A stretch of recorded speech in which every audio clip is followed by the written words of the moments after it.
Hello. Welcome to the Skies and Currents podcast. Today is Thursday, May 9th, 2024. I'm here with Christina, and we're going to talk about the week ahead. Hello, Christina. Hello, Tess. How are you doing? I'm good. Um, I feel like it's been nice lately. Like it's been a good time, except today it started to feel a little bit too fast. Right. Like just a little bit too rushed and too much to do. And also, I have the energy to do it and the time, so I don't even feel like I have a reason, you know what I mean? Like, there's an impulse to slow down, but also no reason to. So I'm really, and it's beautiful right now with the spring, but part of me was driving, going like, this is why I like the winter. You just, there's Yeah. no pressure to do stuff. Right. Yeah, Oh, go ahead. always a reason to not do stuff. Like, it's cold. Yeah. There's a strange disparity in the sky right now in terms of Mhm. speed. I think that's one of the oddest qualities of this season. Like we talked a lot about how nice Taurus season would be and kind of May in general. I actually think next week begins kind of the period that looks the nicest. So it's kind of like middle to end of May and really into June too. June looks really benefic and supportive. But I didn't fully know how to read the speed disparity or the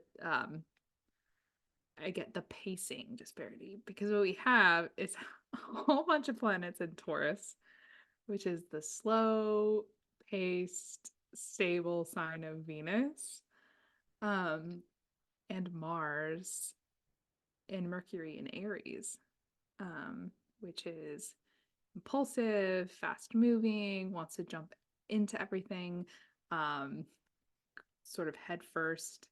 There's a certain aggression that's inherent with Aries, and we're kind of seeing that in the ether in a lot show up in a lot of different ways.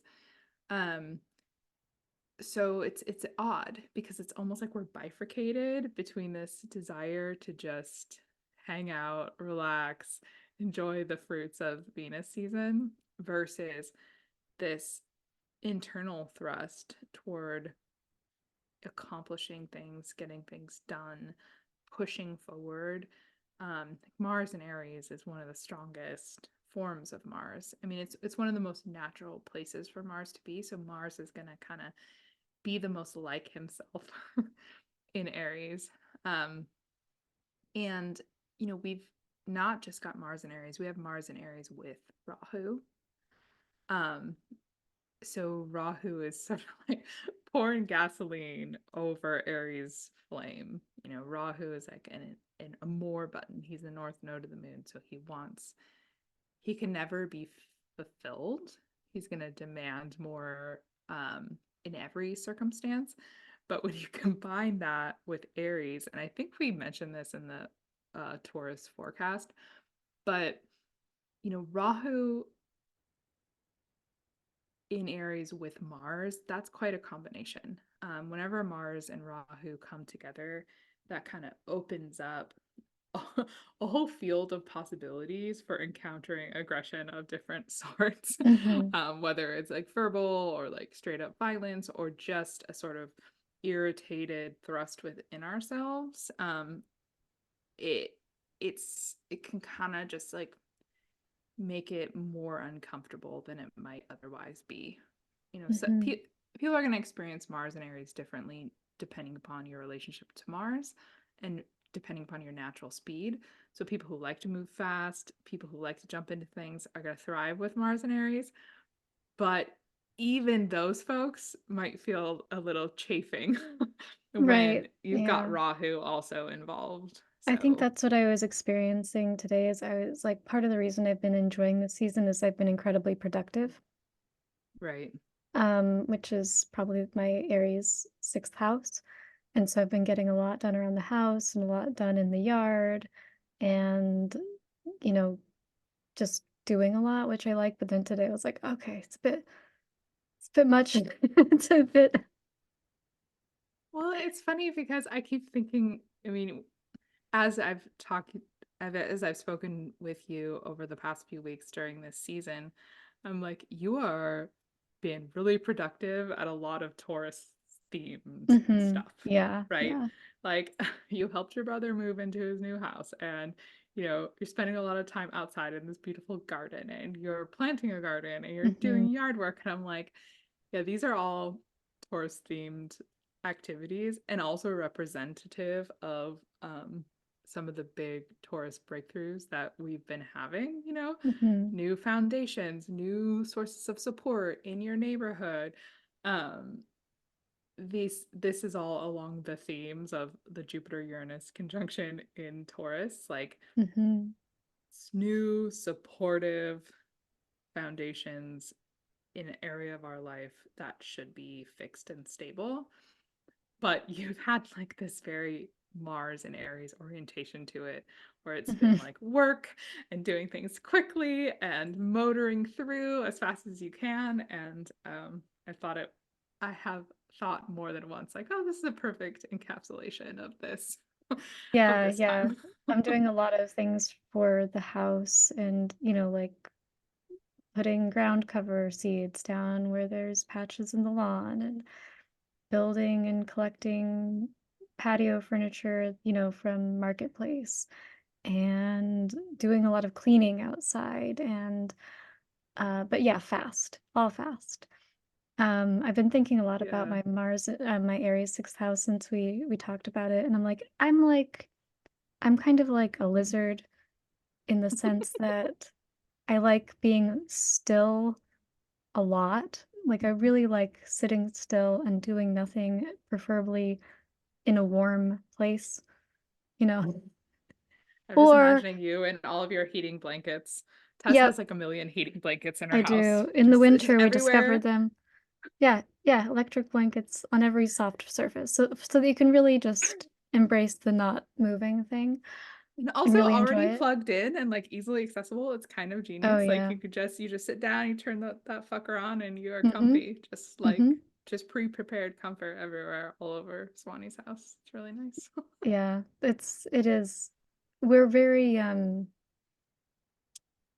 oriented toward places to lay down and be sitting. That's kind of the priority of our house. It's like, what's your decor style? I'm like surfaces, they're soft, blankets. Um, Right. But I derailed oh, your sorry, lizard sorry. Yeah, yeah, analogy, yeah. so But I mean, not all lizards are like this, but you know how lizards like go like they're in go mode and then they move really, really fast and do something or run away from yeah. something or catch something. And then again, it's like still. It's like they're gonna, and that's a lot of the way that I work. Still doing nothing or going very quickly. I feel like this is actually an amazing example of the different styles of Mars because because you're Scorpio rising, so Mars actually is like very has a lot of rulership over your chart. And you have Aries in the sixth house, which is, your daily routine and activity, and we figured out how that applies to you and the sense that you like to like do things in like these quick bursts of energy as fast as you can. But the other mode of Mars, I often like to explain as like um all of the build up of potential energy. Mm, Scorpio is kind of like the mode of the kind like the animals that move quickly but in their energy preservation like mhm, time, when the lizard is alert, mhm, and like scanning his environment and like taking in all the information but very still, mhm, all of that build up to the quick motion, that's like the Scorpio Mars. It's that high alertness to the environment that comes with stillness, mhm. or uh like a drip, like a fixed slow drip.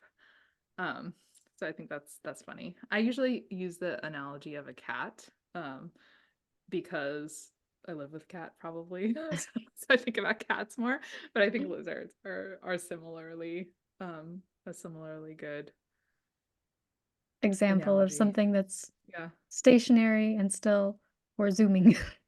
Yes. Yeah.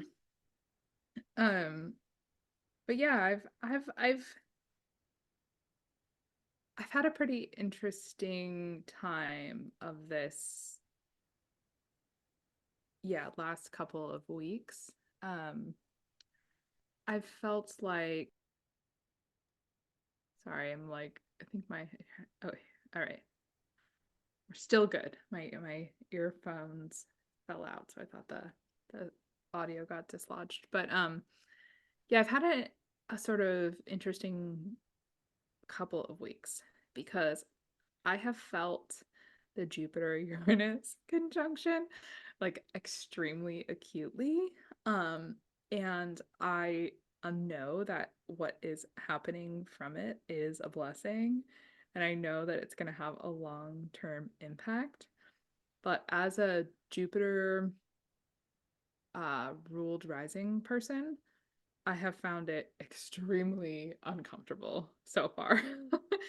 Like, um, the ex Jupiter is already prone to expansion, right? And sort of trying to grow and trying to enrich itself and be sort of like a bigger, more expansive version of it. Like it's always sort of doing that process. But I think the Jupiter Uranus conjunction forces like adds a bunch of power and Shakti to that expansive quality to the point of making it kind of uncomfortable, Mhm. especially for someone who's a rising Jupiter person, and actually probably anyone who has um, a Jupiter ruled luminary, or like Jupiter on the angles, and also for Taurus, obviously. But yeah, just like Taurus is such a fixed sign and has so much difficulty with the big expansive change. Um, that yeah, I can recognize the value of this conjunction, and I can see how important it's going to be to my future. And I felt a lot of like bursts of excited elation over different breakthroughs that have breakthroughs and realizations that have come through in this period of time. But it's been uncomfortable and a little scary in terms of like trying to process how it's all going to happen and how to bring it all Mhm. together. Like for me specifically, it's like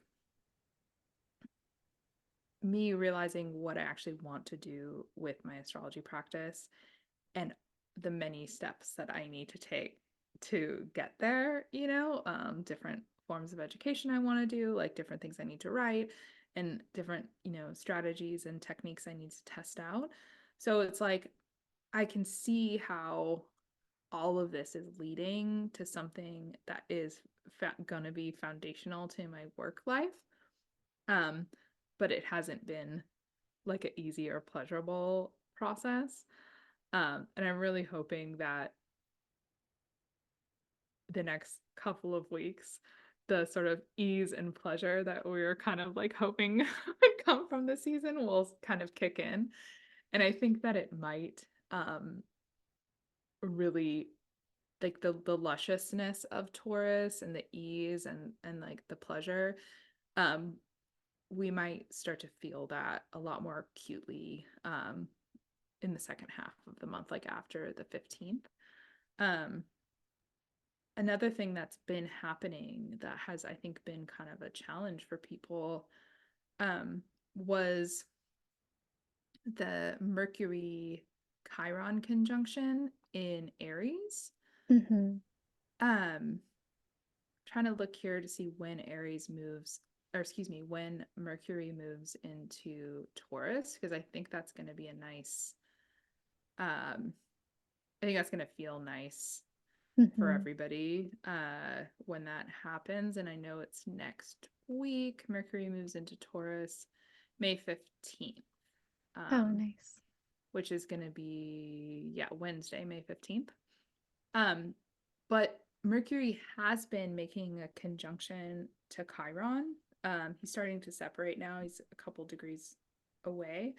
But that Mercury Chiron conjunction is actually um, the third conjunction to Chiron we've had in the last 2 months because that was mixed up in the Mercury retrograde. So Mercury passed over Chiron direct, I think at the end of March, and then there was a retrograde conjunction in the middle of April, and then there was the final conjunction just this past week. And so it's been a lot of mental and verbal processing of like pain and wounds.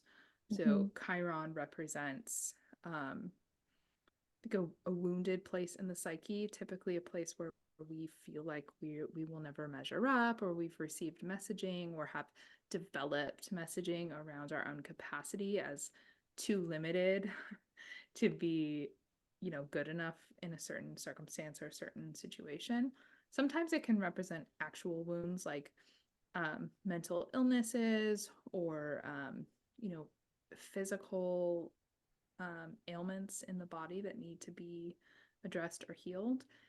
And I think that as the preceding sign to Taurus, some of what this has represented, I think, is needing to go through a process of cleaning out a wound and addressing some of the unconscious patterns that have developed around a sense of unworthiness so that we can be more available to take advantage of whatever Jupiter and Uranus are trying to bring in. Um, and it's been interesting because I've talked to a lot of clients this week. I've done more sort of readings than usual this week, and I've been able to see firsthand the way that Jupiter and Uranus have been reshaping different parts of people's lives for the better half of, the better part of this year. Um, and how a lot of it has been a mixed bag of like something breaking through that someone has wanted for a really long time, but are now feeling in this process of stress around integrating that blessing or figuring out how they're going to get to the point where they can really feel confident in stepping into a new place, like whether it's like going to a great school program that they wanted and having to reorganize the whole life and family around that, or someone needing to get medical care that is going to maybe stabilize them a great deal in the future, but it's like a difficult process to go through. um I've seen a lot of different versions of this story over the past couple of weeks. Um, and yeah, it's been interesting to like see it in the world. What I've been, like, a lot of the folks that I've talked to over the past few weeks, I like the story that I ended up with, which is, like, similar but a little bit different, and it's just probably because of, you know, possibly because of my astrology and the people that are coming to me with Yeah. specific things, but it's like a time for some people to fight for the life that they want. Mm. So it's like that Mars and Aries energy is like bringing in this ability and this desire to fight and have this kind of awareness or be very, very close to something that you want and that you find desirable, but the need to fight to get there. And then the Chiron stuff, bringing up all of your insecurities or feelings that why you shouldn't fight or why you shouldn't want it or why you shouldn't Yeah. move forward with it. Um, and then, but still this like drive to push forward. And I was like, man, not that everyone's going to be at this point right now, living out this sort of this thing. But what a great time to be doing that because it's Yeah. just so funny because we hadn't really thought about that, I don't think, before it got here. We're like, "Oh, it just looks very lovely, and it looks like it'll be a time to enjoy and relax." And now that we're here, I'm like, "Oh, it's actually for some people a great time to set up later enjoyment, or to Yeah. kind of make changes in your life, or to fight for changes in your life that are going to be kind of set up under these Venus and Taurus skies, which I Yeah. think indicates that there will be a lot of success. Yeah, it's I think you're exactly right. And that's what I've been realizing, in the beginning of the year when I looked at this time, I was like, I'm just gonna ignore Mars in Aries and uh pretend like that's not happening because I don't want to think about how Mars and Rahu could ruin this like nice, beautiful season. But I don't think it's ruining it. I think it's making it less like effulgently comfortable and lovely. But I think you're exactly right. It's like it's giving us the drive that isn't inherent within Taurus, um, the forward momentum to push into the blessings that are becoming available that we have to fight to get, And I've been thinking a lot about this um, kind of idea the last couple days because Tess and I are going to offer a workshop on Venus on Saturday the 18th. And I've been sort of digging into the nature of Venus, and it's kind of made me think a little bit about the benefics in general. And the thing I kept getting kind of uh yeah, the idea I kept wanting to dig into around Venus was like this idea of pleasure um as a concept, a craft, or like an ability that we don't really cultivate. Like our culture is very focused on drive and desire, right?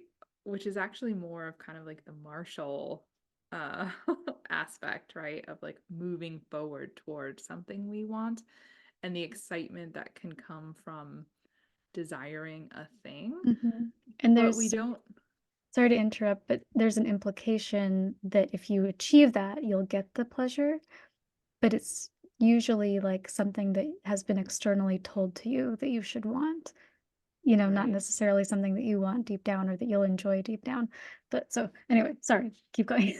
Right, right. Yeah, no, this is part of what I've been thinking about deeply, which is like, Venus is oftentimes construed as the planet of desire.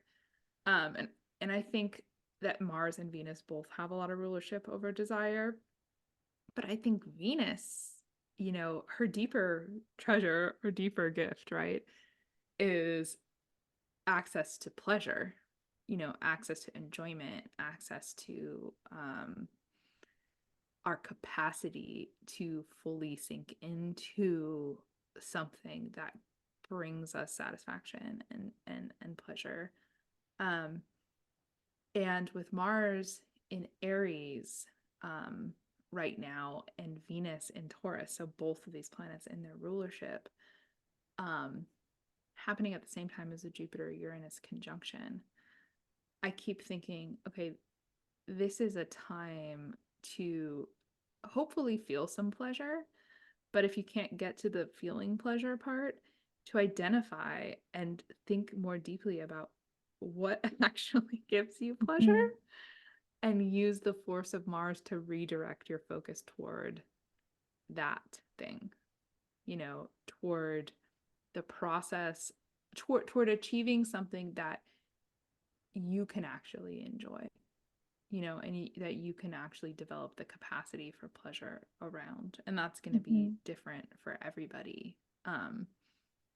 Because, so frequently we have these really beautiful astrological configurations and we look forward to them. We're like, oh, this is going to be so great. But they come and go, and we feel sort of disappointed by the fact that we weren't able to, experience the full imagined, bliss of this time. And I've been thinking a lot about why that might be. And sometimes I'm like, well, the difficult planets, maybe they just, they're too strong, or they have more force. But now I'm starting to wonder if it's actually more like we're not practiced, in Mhm. pleasure. We're not Yeah. practiced in enjoyment. We don't It's know not how to something do it. it's yeah, it's not something that's ever prioritized for us, and it's never talked about outside of, like, kind of general cultural, um, ideas about what's good or what's nice or, like, what your family thinks is good and nice, when really, we're all extremely complex and unique in what we enjoy. Right. And so even, I was thinking about folks that are not having the best time under these skies. I'm like, yeah, for a lot of us, we do better under more pressure. Like we kind of like the grind, we like the difficulty, we like the pressure. Like we kind of feel right in those Yeah. windows more than we do in certain other certain windows. Um, this was like the best. This is actually one of the reasons I love astrology or Yeah. studying any system that um, tracks patterns in order to kind of identify a person or define a person. And those can be a problem because you don't ever want to identify too strongly with a series of patterns with a label, which Yeah. is what all these things are. Yeah. But they are really interesting because it makes you realize not only that you're different from other people, but that the people around you are different. Right. Because it's really, really easy to be in your own head and just assume that the way that you view the world, the way you experience the world, the things you value, the things you want are universal. Right. This is what everybody wants, and it's not like that. It's not like that at all. But it can be hard to discover that within yourself. And I think I was mentioning to you that one of the reasons I'm so excited about this workshop is that I feel like as a mother, it can be really easy to become divorced from what you enjoy as you're maturing. Right. So it's like you had things that you enjoyed when you were young, and then a lot of your energy went toward caring for other people and, fulfilling certain responsibilities, which usually does bring a kind of enjoyment. And then you're sort of spit out on the other end of a lot of those responsibilities, and you don't really want to do the same things that you enjoyed when you were young. Right. So I'm excited about kind of revisiting that. Yeah. Yeah, it's been interesting getting it prepared, because I feel like it came together in this really intuitive way. This Venus workshop, right? Because you suggested it, actually. You were like, we should do this. And I was like, okay, sure, we'll do it. But I didn't actually know what the hell we I should didn't do, I didn't I you know? didn't either. It's actually the way that a lot of my ideas for workshops come up is I just am, like, in bed and I'm like, "Okay, we gotta do this work." Like, I just, like, sit up Yeah. full straight, "We gotta do this workshop. We'll figure out the Yeah. details as they come up." But it was like that. I was like, "Alright," because I don't think that I would've usually suggested No. something like And this. neither of us have like the most Venusian outlook on life. Mhm. And neither of us, I don't think, even though we actually both have very active Venuses in our chart, we both have debilitated Venuses in our own way. And so it's not the planet that I'm the most drawn to generally in my personal practice, like in my own, internal spiritual work. It's, I treat it with, I think, the appropriate importance, reading by reading, client by client, but it's not a planet that I have like a strong polar interest in, you know? And so when you suggested that, I was like, okay, well, it's definitely the season for it. Let's try. But it's taken me some time to really settle on, how I think we should approach it and what I want to do with it. Um, and it came at a time, your idea, that I was starting to play with a technique that I have developed for my astrology practice, which is it is a kind of nerdy technical thing that I probably shouldn't go into the details on in the podcast, but basically it is looking with hyper focus at the chart using these derivative houses to try to identify the underlying, it's like unconscious patterns that have created obstacles to fully expressing a certain part of our life. So what I really want to do with this workshop is both look at what our natal Venuses might enjoy naturally, and what different kinds of expression that could take beyond sort of the cookie cutter cultural expectations Mhm. of that, but then also have some conversation and sharing in the group, and using this kind of uh, technique, look at some of the ways that we might be blocked from accessing Mhm. Venus, you know, because I think that is a problem that a lot of us have. We come up with a lot of reasons why we can't, you know, do Venus now. It's not the time for me to enjoy.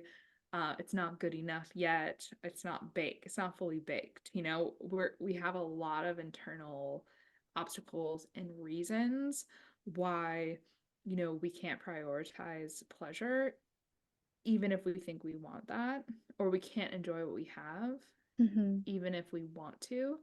And I think that using this technique, we might be able to identify some of the sort of unconscious material that creates those obstacles and really blocks us from being able to sink into our own pleasure. Mhm. So we kind of explore both sides of it. What does Venus like, and why can't Venus get to that? Mhm.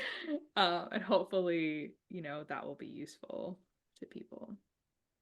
I Um, think it will. I mean, it just seems like, again, like the cultural messages that we get around it are so strong yeah, that it can be really hard to even accept that, or try to find the things that we do like, right. because there's such a limited range of like expression that we're given an option to look at. Well, yeah, and I was just talking to a friend about this actually, about how, you know, we're sort of taught to always be seeking a desire object, right? Mm, mhm, And it is kind of functional in a way because it pushes us forward, you know? Like it it can fuel our ambitions, it can fuel our kind of you know, mode of moving forward. I guess I know a lot of artists, so I'm thinking about it in terms of art, but like, I want to finish the film. I need to get into the MFA program. I have to, with once I publish the book, and it's this burning desire, right, that motivates us and pushes us forward. And almost always, when you get it or you achieve it or whatever, there's no real big shift mhm. in the quality Yeah, of your pleasure, happiness, enjoyment. right. There might be like a Yeah, kind of heightened state moment, right, or a week or a few days that's like feels very elevated, but then a lot of times there's even like a kind of a hangover to that that's worse totally. than, yeah. And then, it's kind of like we achieve the thing, and then we find a new desire object. And Mhm. oftentimes that, like the hangover period that you're talking about, I think can come in that window of having achieved the thing and then not knowing what is the next object, and then we kind of like lock into feeling more like ourselves once we have identified the next source of our pursuit, you know? And it's so deeply ingrained that we almost think like that is what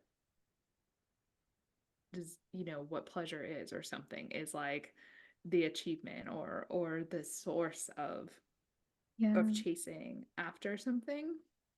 I And always feel oh, good. no, sorry. I'm not saying that's wrong or I don't do it. I also do it, and everyone I know does it. And I think it's like part of it's like a tool we've created to, I don't know, do stuff or motivate ourselves. So I'm not saying that like anyone is wrong to do this or that I don't do it, but it's just something I've been thinking about in a different way recently. What I find with a lot of people is that they feel like they haven't done enough of the same thing, or if they just do more or have more, that eventually they'll get to that spot of like happiness or fulfillment or satiation or connection. And it's like kind of tragic, because it's like that's not like having more and doing more is never going to lead you there, especially if you're just trying to do more of the same thing. Like there Yeah. is no actual number that you can reach before you've achieved this happiness. But then a lot of other people will pretend like, oh, but I am, like put on a show like, oh, I am happy because I have Yeah. this. That's what I've done. And so and I do, I'm not like one of these people that's like, oh, it's all your mental orientation. That's defining your entire existence because there are circumstances that really are going Yeah. to make you unhappy, that really are challenging, that really, you do need to overcome in order to enjoy things. Like, I don't want to be like, it's all in your head. But Yeah. but I do think that there is like a necessity to practice Right.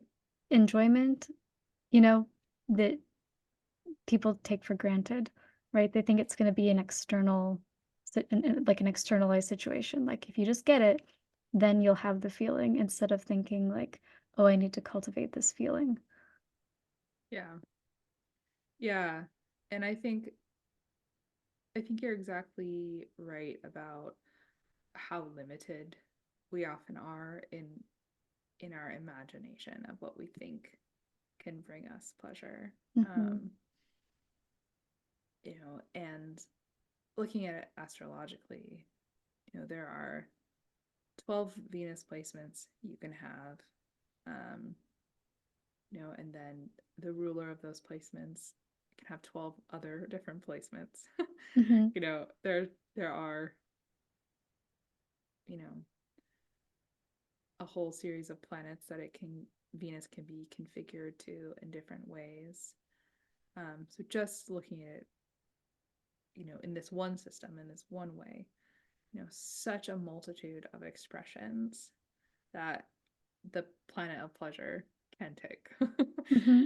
um, and yet, so frequently we are told, you know, d- desire this thing, this will bring you pleasure. Hmm. And Or even sometimes like being shamed for the things that you do enjoy, right? right, Like yeah, that's silly or goofy or dorky or, yeah, grow up, or that's for hmm. kids or whatever. Um, and it's really a tragedy Hmm. in a lot of ways because kind of like our birthright in a way, to be Hmm. able to express all of these qualities. And you and I are both immersed in a lot of different spiritual traditions, and spirituality is a really important part of our life. And so I often think about desire as this contradictory, uh, maybe not contradictory, but problematic quality. Like it's not Hmm. something that is like well loved in many spiritual traditions. Desire is really identified as a big source of suffering in many Hmm. traditions.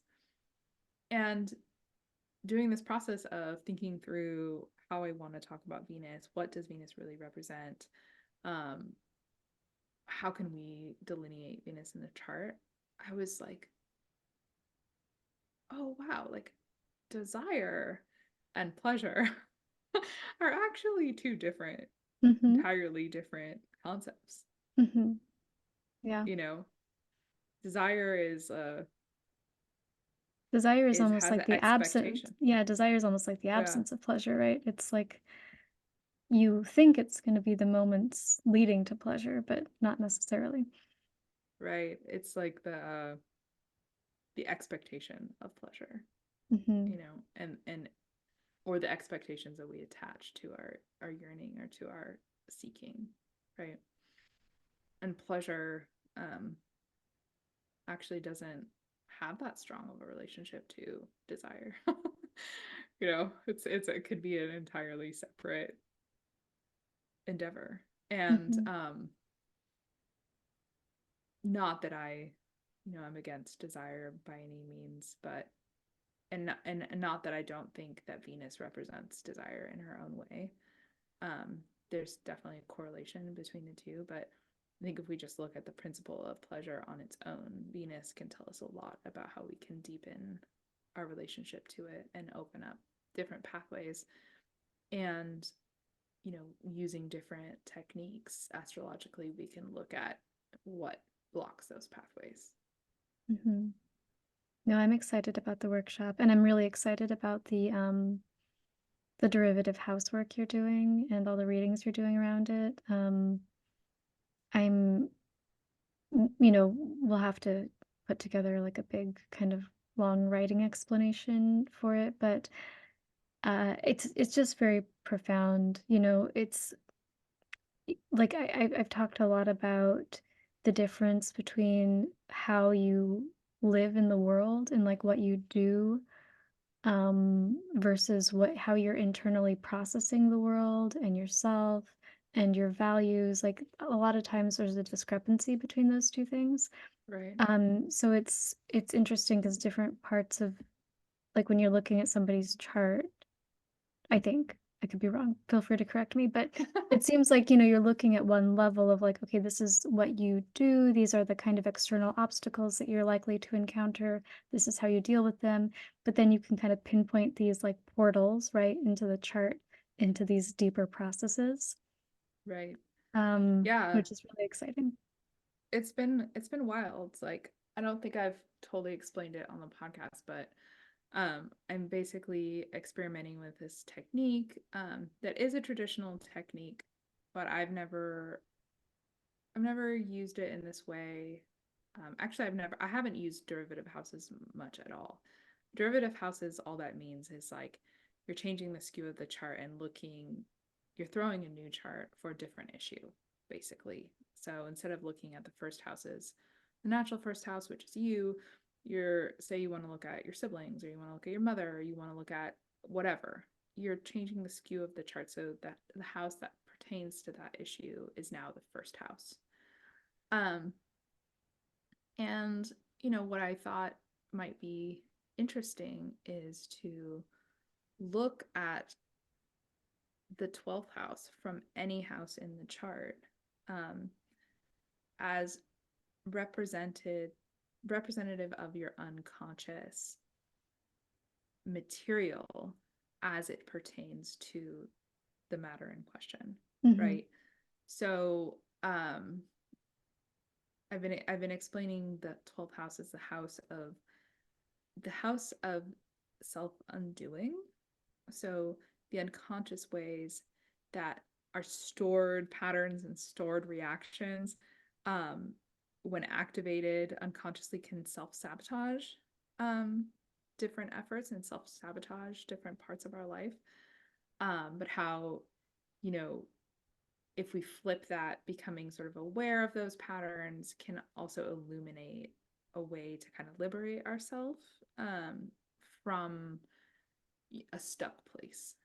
And so I'm doing a series of readings with people to experiment with this technique, and it's been fascinating because it is sort of like the chart is going 3D. I was looking at a 2D chart and now it's going 3D. And you know, it's particularly fascinating because if you're looking at something that is externally obstacle ridden, it's easy to describe, how people may feel in that part of their life, how the quality of the obstacles they may encounter is. But it's different to then look inside and be like, well, how have these obstacles impacted your sense of yourself and your relationship to this area of the life? And what are the sort of things that you almost compulsively throw at the obstacle to try to cope with it or make it go away or whatever? And what narratives have you adopted about yourself in relationship to it?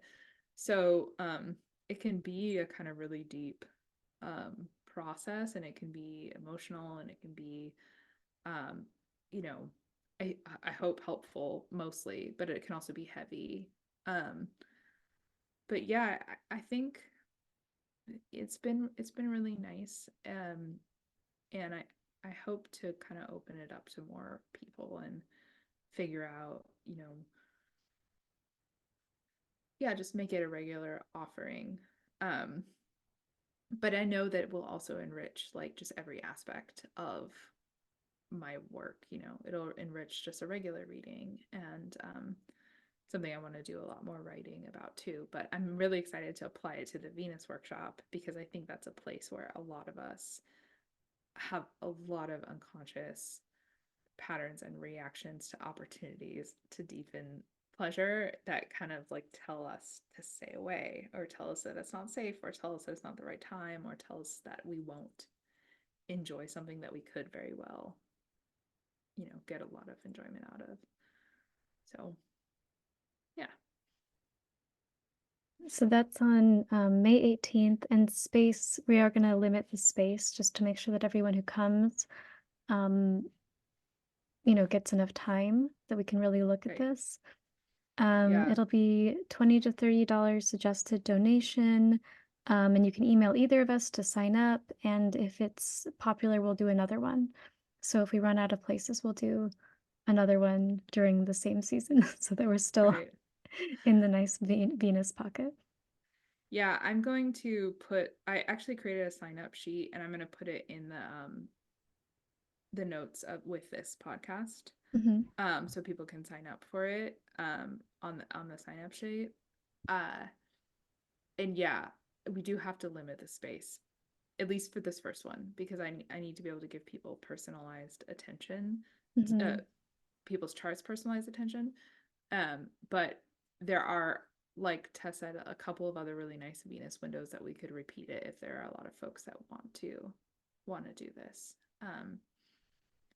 So yeah, I think it'll be really nice. And I think next week is going to be really nice. I mean, um, I think there have been some really nice features of Taurus season so far. I've definitely noticed my home feels so much more lovely, and I've like naturally been able to get things into order. And like Taurus is my sixth house, so it has a lot to do with like my work, but also sort of my routine. So I have noticed like, oh, it just, my bathroom is very organized, and I've been making my bed every day without resistance, just like certain things where I'm like, oh, my space is so lovely.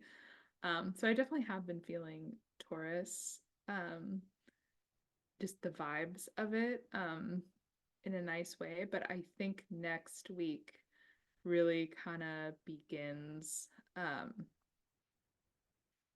I think next week should be really nice when Mercury moves into Taurus, especially on Wednesday. Um, we are going to get a Venus Uranus conjunction on May 18th, which is Saturday, or excuse me, let me look when the conjunction actually is. Um, Venus conjunct Uranus Yeah, so Saturday, May 18th, early in the morning. So we'll really feel that strongly toward the end of next week. Like Thursday, Friday, Saturday, Sunday. Um, Venus and Uranus is my sense of that is that it's Venus is going to come and add some extra support and hopefully our access to enjoying whatever Jupiter and Uranus have been opening up. Um, but a Venus Uranus conjunction is also going to be a nice opportunity to relate to people with some extra passion. um, it's a window when you might be more prone to uh meeting someone that you are romantically interested in, or it would be a nice time to kind of go on a nice adventurous date. Like um it's Uranus adding a lot of power to whatever Venus is sort of interested in. And not too much later. So the following week on May 22nd, we'll get Venus's conjunction to Jupiter, which should be really nice. Anytime the two benefics come together, getting both aspects of blessing, sort of unifying. So Jupiter, in the sense of his desire to sort of expand our material stability, to expand our wisdom, to expand, to enrich ourselves, along with Venus, who brings social cohesion and pleasure and enjoyment. So, um, that sort of window, that May 15th through really the end of the month is a very benefic heavy window. um, we'll still have Mars in Aries, we'll have Mars in Aries going over Rahu, we'll have Mars making his conjunction to Chiron. Um, so it's not, a totally smooth window, but it's definitely an opportunity to practice pleasure for sure.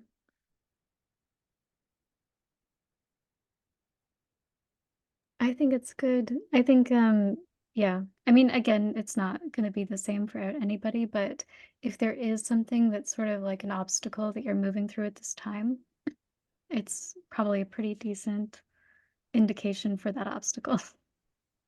Right. Yeah, and I like the way you're thinking about that because you've sort of reframed that for me a couple times where it's like, again, even if you don't have access to that deep pleasure that you want, if you're working on something right now that is meant to expand your life, to bless your life, to like push you into deeper engagement with something that is really valuable to you, these these skies are going to kind of bless that endeavor and hopefully help you bring it together over time.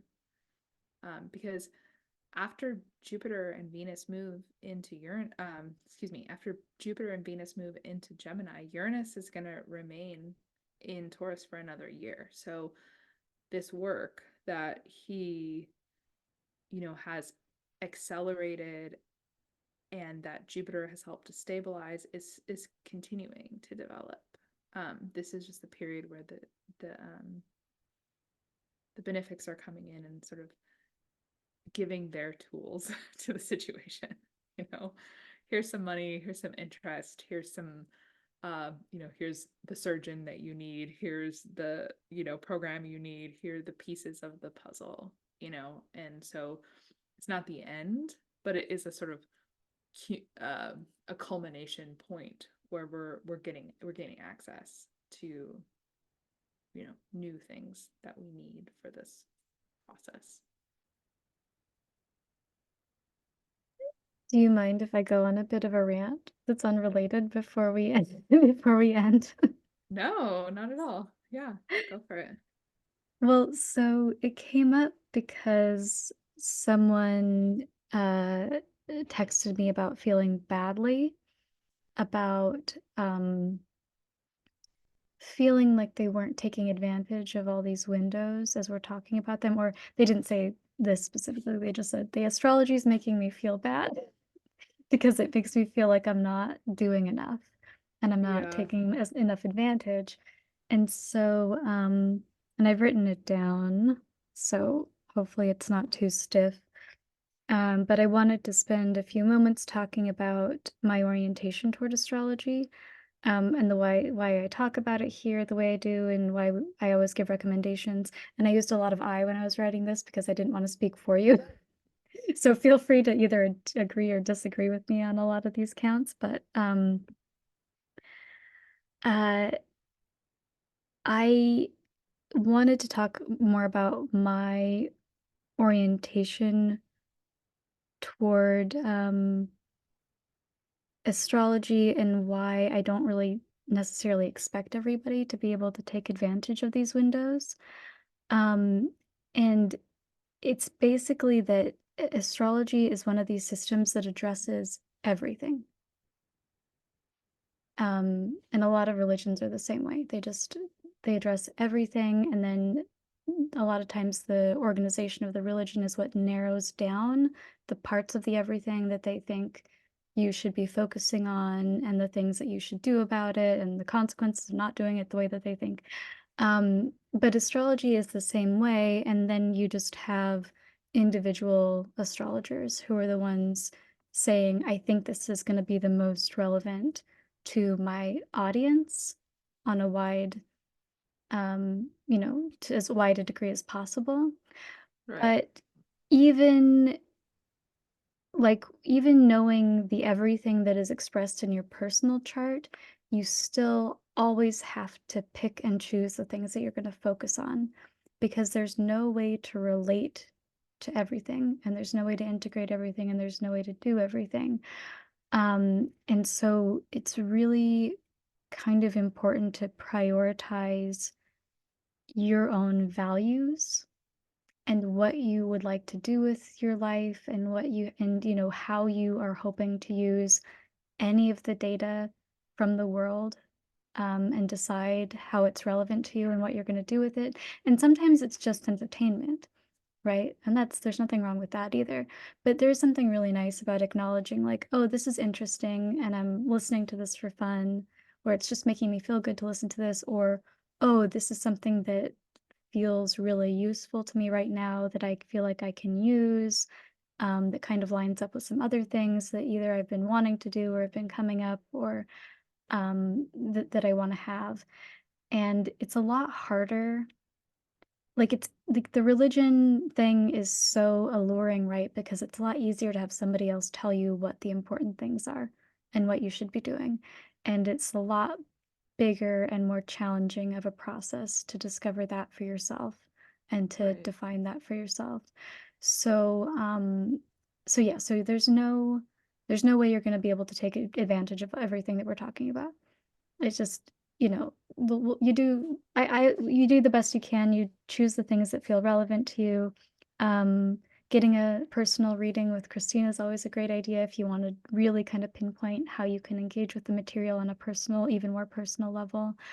Um, One of the reasons that I always give recommendations is that in a lot of um, like settings where people are talking about astrology or psychic material or spiritual material or religious material, there's this kind of underlying idea that you just are what you are and fate is fixed and the world is just happening to you and you should just be, either standing outside with your arms open waiting for the thing to come or running away from it. Right. Running Yeah. it, and so I always, want to give people an option to feel like, you know you're empowered through this. The quality of this is gonna be different, not only depending on how it hits your chart, but depending on what you do with it or what you don't do with it. So you can't do everything with it, but I always like everyone to know that they have the option to do something with it if they want to. Yeah. Absolutely. And I think that you know, we try really hard not to play into or amplify the part of astrology that can be used at times to make, yeah, people feel like their lives are predetermined, or that they are their qualities and personality and inherent nature are predetermined, you know. um I personally feel that astrology is um kind of a map of,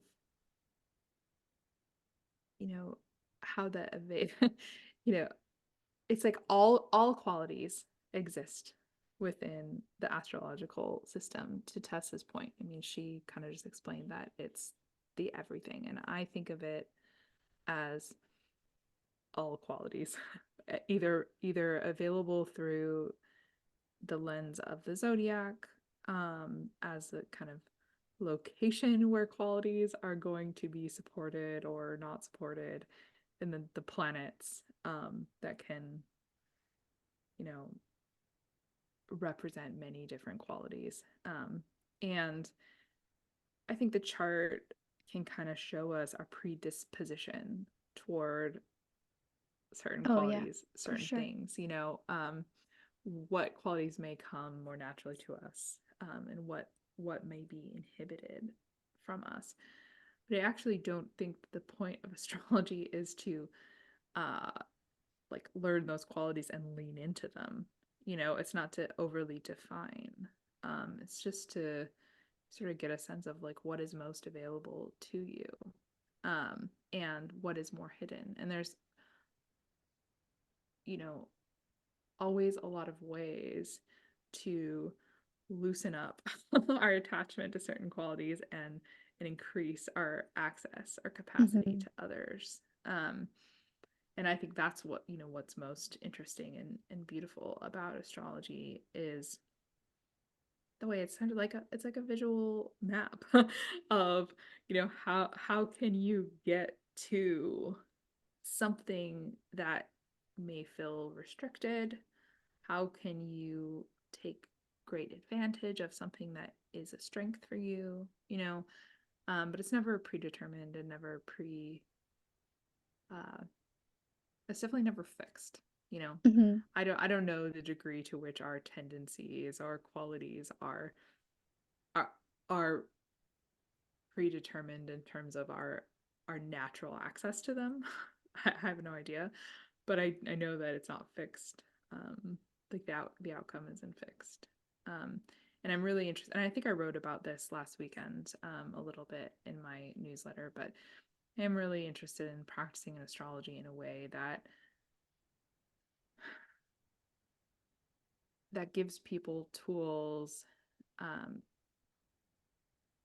to kind of experience their choices as more volitional and not feel, um yeah, not feel like everything is locked in place. um and I think part of that is the motivation behind the 12th house work, because I think that looking at the underlying sort of unconscious patterns that we have adopted in reaction to obstacles or in reaction to strengths, some of that is maybe what makes it feel like it's predestined, Mhm.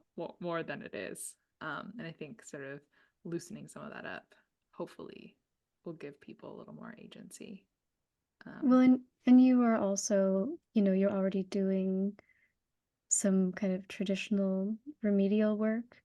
right. There is an idea that you can resolve all of your astrological karma and be completely removed from the wheel, and that's, really far off for most of us because it's like total liberation. Yeah. But, there are still, things that you can do, obviously things that you can directly engage with in yourself through healing work and, Yeah. developing tools and mindsets and things. But then there's also, kind of more mystical things that you can do to actually burn through and remove the karmas that are present in the chart, that Christina's already that you've been doing, for a couple of years for small Right. groups of Well, people. So trying. I mean, with your assistance, I mean, I wouldn't have come to any of that without you and Jeffrey. But I think that we're all just trying to get more free, you know? yeah, yeah, yeah, yeah. Like But I am that's saying that if you're interested in yeah. that, like I'm not, saying that we're all good. I'm like Christina's gonna liberate us all. I'm not trying to set you up for that I kind of know. expectation, but but you are, integrating a lot of work Yeah. where you are directly helping people remove the Yeah. obstacles as you encounter them too. Yeah. That's the idea, That's whatever tools, astrological or not astrological, that we can, use to do that.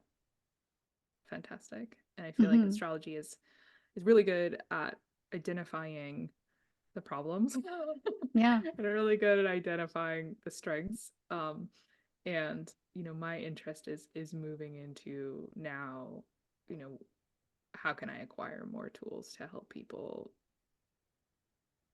remove the obstacles instead of just identifying them. But I Hmm. also feel like I'm is it going to for me this is like a big part of the Jupiter Uranus conjunction, and I see that it's going to be a long road of like a lot of work and a lot of learning, but I feel pretty energized to do that. So hopefully all of you guys listening will come along for the journey.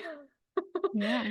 And I I will get I will update probably sometime this month, my list of offerings and send that out to all of you. And hopefully that will include some of these new techniques. And, Tess and I will do this Venus workshop together on the 18th.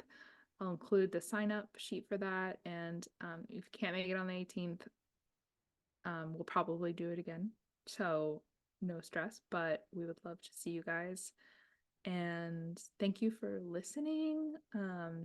Tess has a whole series of meditations that she offers for free or donation basis through Inner Currents. So you guys should go to innercurrents.com and check out the schedule and join us if you want to. Um, we do readings together, which is really fun. If you guys ever want to do that, you can book those through my site, which is skiesofgrace.com. And Tess does her own intuitive sessions that are both can be geared toward doing like healing work or intuitive work or a combination of both, correct? Hmm. Yeah. And you can find I almost always link to our sites in the podcast description. So it's easy to just go there and find the links to our websites. And yeah, thank you guys so much for listening. Tess, do you have anything that you want to add? No, just thank you for listening. If you have any questions or anything you'd like us to talk about on the podcast, it's really fun. So don't hesitate. And if there's any kind of work or reading that you want that we don't have available, let us know because it's also really fun to uh, piece those together. Create kind of individualized sessions or uh, like something like a workshop, but over long term, we can also facilitate that. So let us Yeah. know. It's super fun to work with you, Christina. So Yeah. I know always this on board this has for more of been that. such a fun year of like collaborating with you on this. So thank you for doing that. And thank you guys all for listening. And I hope that May just like evolves into the most beautiful, luscious, enjoyable, pleasurable month ever, in spite of Mars and Aries. But if it doesn't, we're all working to, gain deeper access to that in the future. So um, thank you guys and good night. Good. Bye. Good. Bye. Bye, Christina. Love you. I just I paused the recording. I meant to stop the recording. Sorry.